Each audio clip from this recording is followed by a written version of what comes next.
બોટાદ જિલ્લાના ગઢડા શહેરના એક વેપારી પર હેડતીની થઈ ફરિયાદ। મહિલાના ઘર પાસે વારંવાર અપશબ્દો બોલી સંબંધ રાખવા દબાણ કરતા હોવાનું ફરિયાદીએ જણાવ્યું। મહિલાના ઘરની બારીમાંથી ડોકિયા કરવા, વિડીયો ઉતારવો, મહિલાની પાછળ આવી પરેશાન કરવામાં આવી રહ્યાની ફરિયાદ। મહિલાઓ દ્વારા સાંસારિક જીવન ત્યાગી દેવામાં આવ્યું હોવા છતાં મહિલાઓ સાથે ખરાબ સંબંધ બાંધવા દબાણ થતું હોવાની ફરિયાદ।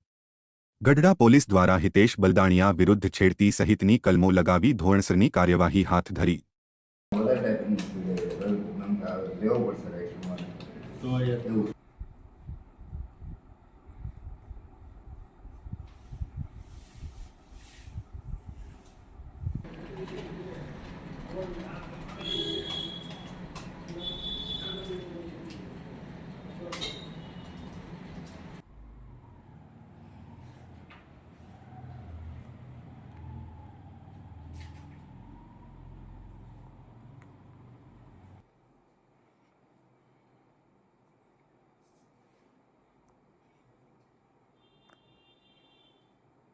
છેડતી બાબતની ફરિયાદ નોંધાવવામાં આવી છે। આજે અમે જે રહેઠાણ છે અમારું ત્યાં હિતેશભાઈ બલદાણિયા કરીને એક ભાઈ રહે છે, તે અવારનવાર છેડતી કરે છે અને ગુંડી ગાળો બોલે છે અને અવારનવાર અમારા ઘરમાં ડોકાચિયા કાઢે છે અને વિડીયો રેકોર્ડિંગ કરે છે બારણામાંથી।